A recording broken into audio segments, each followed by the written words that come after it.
शांती. आज आहे 20/12/23ची मुरली. महावाक्य आहे, गोड मुलांनो, आपल्या रॉयल चलनद्वारे सेवा करायची आहे. श्रीमतावर बुद्धीला रिफाईन अर्थात शुद्ध बनवायचे आहे. मातांचा रिगाट ठेवायचा आहे. प्रश्न आहे, असे कोणते कर्तव्य एका बाबांचेच आहे, कोणत्या मनुष्याचे नाही?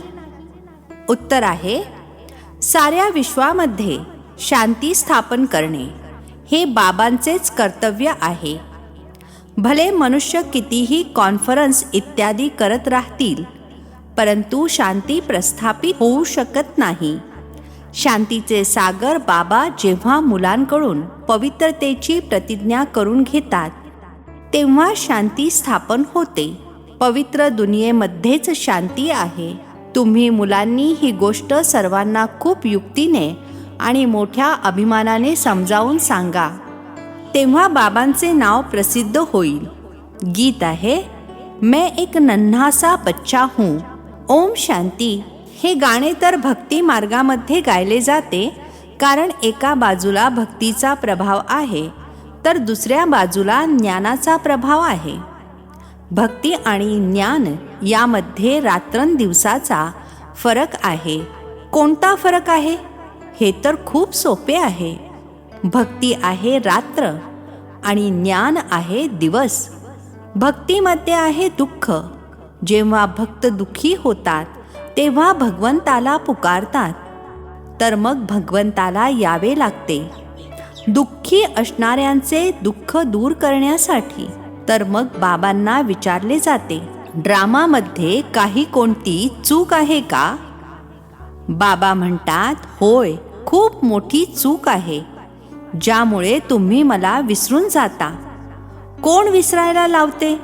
माया, रावण. बाबा बसून समजावून सांगत आहेत, मुलांनो, हा खेळ पूर्वनियोजित आहे. स्वर्ग आणि नरक असतातच भारतामध्ये. भारतामध्येच कोणी मरण पावला तर म्हणतात वैकुंठवासी झाला. हे तर जाणत नाहीत की स्वर्ग अथवा वैकुंठ केव्हा असतो. जेव्हा स्वर्ग असतो तेव्हा मनुष्य पुनर्जन्म तर जरूर स्वर्गातच घेणार.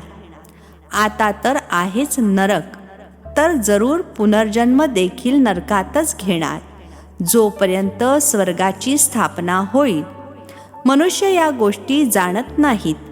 एक आहेत ईश्वरीय अथवा राम संप्रदाय, दुसरा आहे रावण संप्रदाय. सतयुग त्रेतामध्ये आहे राम संप्रदाय. त्यांना कोणतेही दुःख नसते. अशोक वाटिकेमध्ये राहतात. मग अर्ध्या कल्पानंतर रावण राज्य सुरू होते. आता बाबा पुन्हा आदि सनातन देवी देवता धर्म स्थापन करत आहेत. तो आहे सर्वात सर्वोत्तम धर्म. धर्म तर सर्वच आहेत ना. धर्मांची कॉन्फरन्स होते. भारतामध्ये अनेक धर्मवाले येतात, कॉन्फरन्स करतात. आता जे भारतवासी धर्मालाच मानणारे नाहीत, ते काय कॉन्फरन्स करणार? वास्तविक भारताचा प्राचीन धर्म तर आहेच आदि सनातन देवी देवता धर्म. हिंदू धर्म तर नाही. सर्वात उच्च आहे देवी देवता धर्म. आता कायदा म्हणतो की सर्वात उच्च ते उच्च धर्मवाल्याला गादीवर बसवले पाहिजेत. सर्वात पुढे कोणाला बसवायचे? कधी यावरून देखील त्यांचा वाद होतो. जसे कुंभमेळ्यामध्ये एकदा भांडण झाले होते.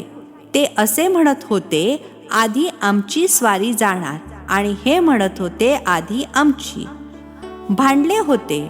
तर आता या कॉन्फरन्समध्ये मुलांनी हे समजावून सांगायचे आहे की उच्च ते उच्च धर्म कोणता आहे, ते तर जाणत नाहीत.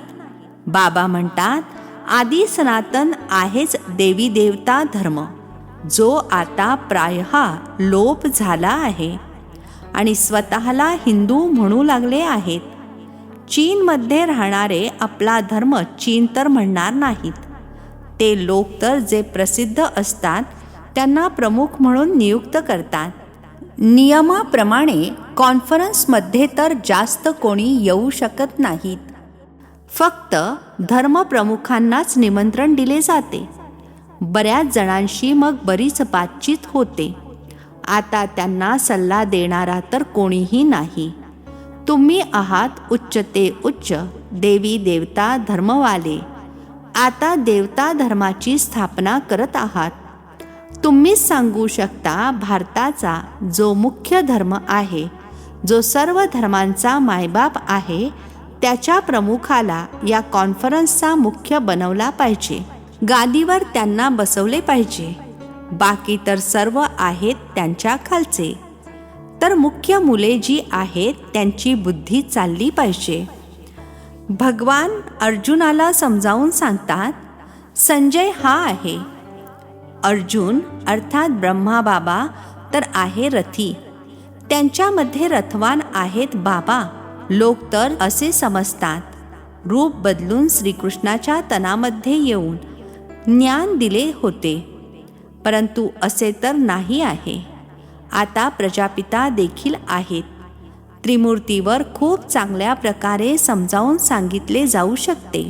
त्रिमूर्तीच्या वर शिवबाबांचे चित्र जरूर पाहिजे. ही आहे सूक्ष्मवतनची रचना. मुलांना समजते की हे विष्णू आहेत, पालन करता. प्रजापिता ब्रह्मा आहेत, स्थापन करता. तर त्यांचे चित्र देखील पाहिजे. या खूप समजून घेण्याच्या गोष्टी आहेत.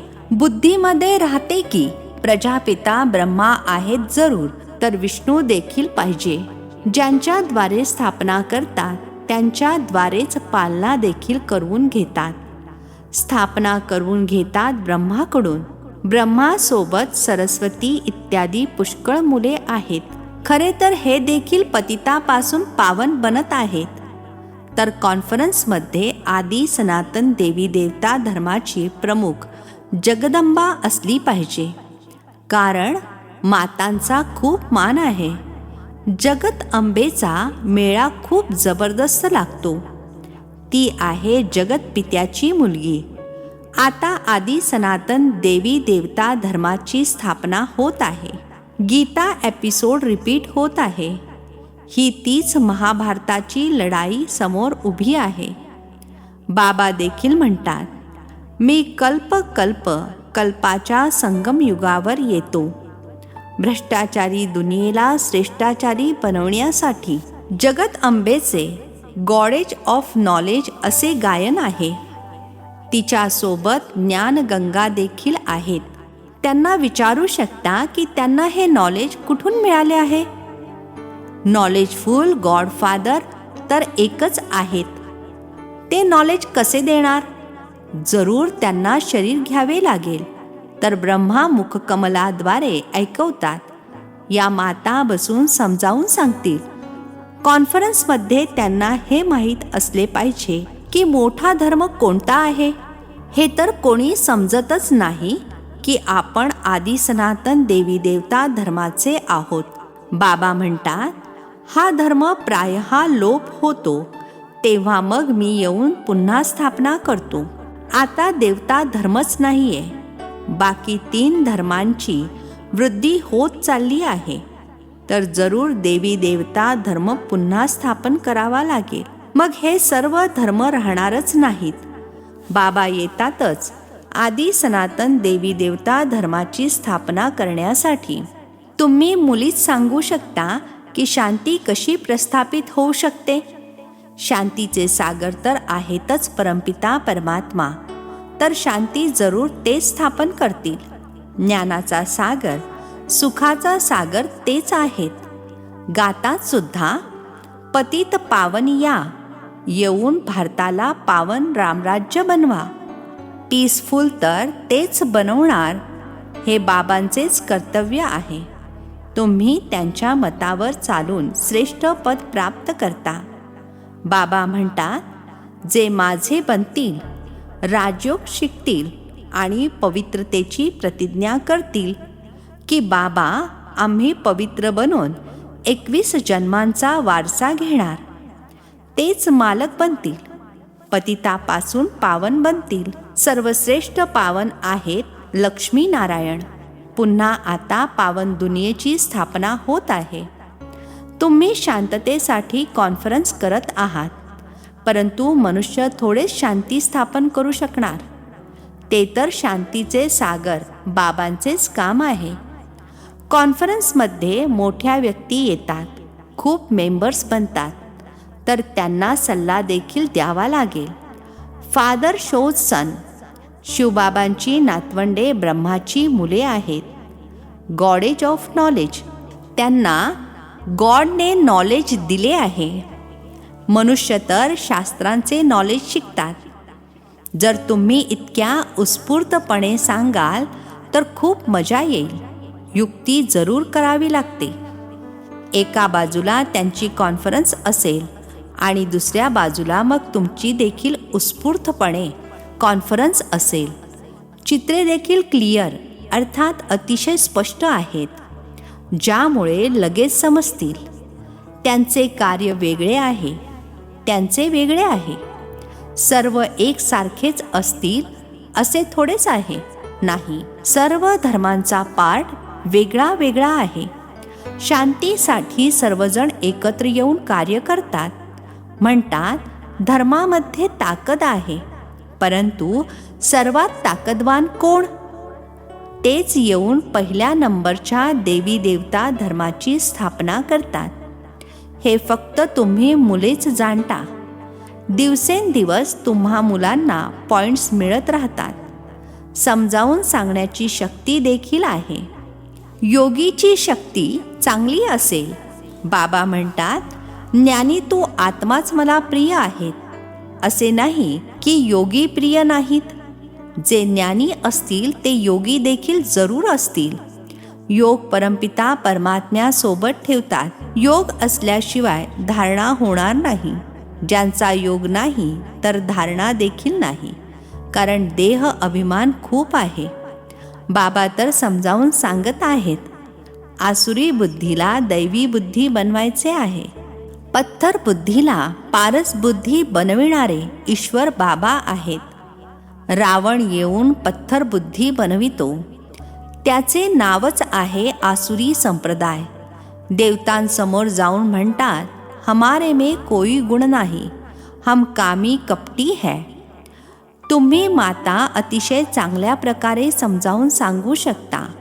मुरली चालविण्यासाठी इतकी हिंमत पाहिजे. मोठमोठ्या सभांमध्ये अशा प्रकारच्या गोष्टी कराव्या लागतील. मम्मा आहे गॉडेज ऑफ नॉलेज. ब्रह्माला कधी गॉड ऑफ नॉलेज म्हटले जात नाही. सरस्वतीच्या नावाचे गायन आहे. ज्यांचे जे नाव आहे तेच ठेवतात. मातांचे नाव प्रसिद्ध करायचे आहे. बऱ्याच गोपांना खूप देह अभिमान आहे. असे समजतात आम्ही ब्रह्माकुमार गॉड ऑफ नॉलेज नाही आहोत का? अरे, स्वतः ब्रह्मा देखील आपल्याला गॉड ऑफ नॉलेज म्हणत नाहीत. मातांचा खूप रिगार्ड ठेवावा लागेल. या माताच जीवन पालटून टाकणाऱ्या आहेत. मनुष्यापासून देवता बनविणाऱ्या आहेत. मातासुद्धा आहेत तर कन्यासुद्धा आहेत. अधर कुमारीचे रहस्य तर कोणालाच कळत नाही. भले लग्न जरी केलेले असले तरी देखील ब्रह्माकुमारी आहेत. या खूप वंडरफुल गोष्टी आहेत. ज्यांना बाबांकडून वारसा घ्यायचा आहे त्यांना हे समजते. बाकी ज्यांच्या भाग्यातच नाहीये ते काय समजणार? जरूर नंबरवार दर्जा आहे. तिथे देखील कोणी दास दासी असतील, कोणी प्रजा असेल. प्रजा देखील पाहिजे. मनुष्य सृष्टीची वृद्धी होत राहील तर प्रजेची देखील वृद्धी होत राहणार. तर अशा प्रकारच्या ज्या कॉन्फरन्स होतात त्यासाठी जे स्वतःला मुख्य समजतात त्यांनी तयार राहिले पाहिजे. ज्यांच्यामध्ये ज्ञान नाही ते जसे की लहान आहेत, तितकीशी बुद्धी नाहीये. दिसायला भले मोठे आहेत परंतु बुद्धी नाहीये, ते लहान आहेत. कोणाकोणाची बुद्धी अतिशय तल्लख आहे. सर्व काही बुद्धीवर अवलंबून आहे. छोटे छोटे देखील खूप वेगाने पुढे निघून जातात. कोणाच्या समजावून सांगण्यामध्ये खूप गोडवा असतो. संभाषण अतिशय रॉयल पद्धतीने करतात. समजतील ही मुले रिफाईन अर्थात शुद्ध बुद्धिवाली आहेत. वर्तनातून देखील शो होतो ना. मुलांचे वर्तन अतिशय रॉयल अर्थात राजेशाही असले पाहिजे.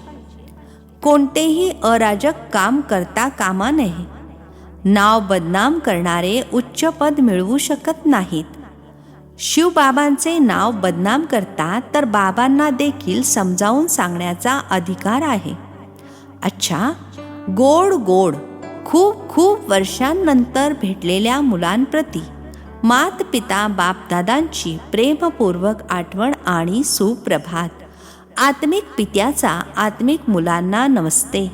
आम्हा आत्मिक मुलांचाही आत्मिक पित्याला नमस्ते. रात्री क्लास आहे.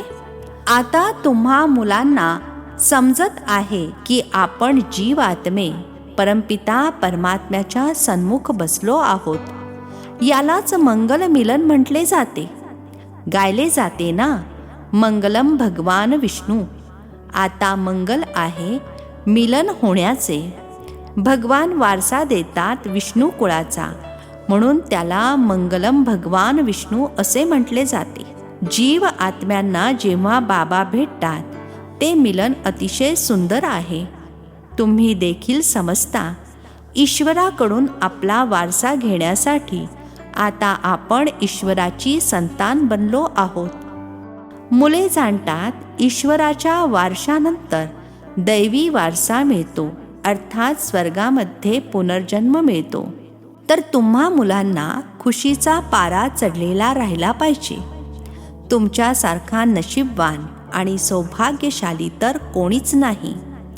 दुनियेमध्ये ब्राह्मण कुळाशिवाय आणखीन कोणीही भाग्यशाली असू शकत नाही. विष्णू कुळ दुसऱ्या नंबरचे आहे. ती दैवी गोद होते. आता ईश्वरीय गोद आहे. हे तर उच्च झाले ना. दिलवाडा मंदिर ईश्वरीय गोद दर्शविणारे मंदिर आहे. जशी अंबेची देखील मंदिरे आहेत, ती मंदिरे एवढे संगम युगाचे साक्षात्कार घडवत नाहीत. हे दिलवाडा मंदिर संगम युगाचा साक्षात्कार घडविते. मुलांना जितकी समज आहे तितकी आणखी कोणत्या मनुष्य मात्राला असू शकत नाही. जितकी तुम्हा ब्राह्मणांना समज आहे तितकी देवतांना देखील नाही. तुम्ही संगमयुगी ब्राह्मण आहात. ते संगमयुगी ब्राह्मणांची महिमा करतात. म्हणतात ब्राह्मण सो देवता बनतात. अशा ब्राह्मणांना नमः. ब्राह्मणच नरकाला स्वर्ग बनविण्याची सेवा करतात. अशा मुलांना अर्थात ब्राह्मणांना नमस्ते करतात. अच्छा, शुभ रात्री. धारणेसाठी मुख्य सारांश आहे. पहिला पॉइंट आहे, बाबांचे प्रिय बनण्यासाठी ज्ञानी आणि योगी बनायचे आहे. देह अभिमानामध्ये यायचे नाही. दुसरा पॉइंट आहे, मुरली चालविण्याची हिंमत ठेवायची आहे. आपल्या वर्तनाने बाबांचा शो करायचा आहे. संभाषण अतिशय मधुरपणे करायचे आहे.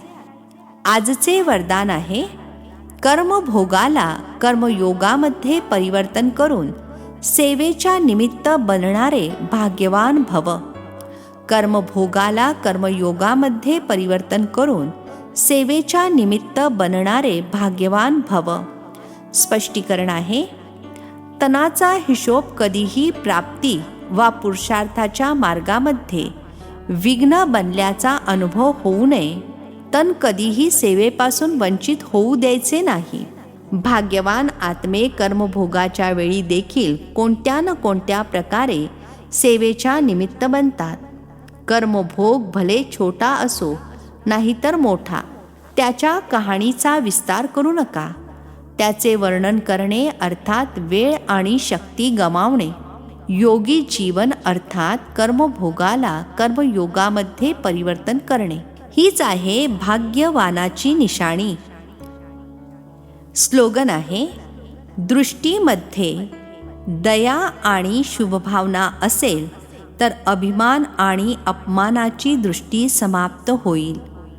दृष्टीमध्ये दया आणि शुभभावना असेल तर अभिमान आणि अपमानाची दृष्टी समाप्त होईल. अच्छा, ओम शांती. नवनवीन मराठी व्हिडिओज प्राप्त करण्यासाठी सबस्क्राईब करा मराठी गॉडलीवूड चॅनलला.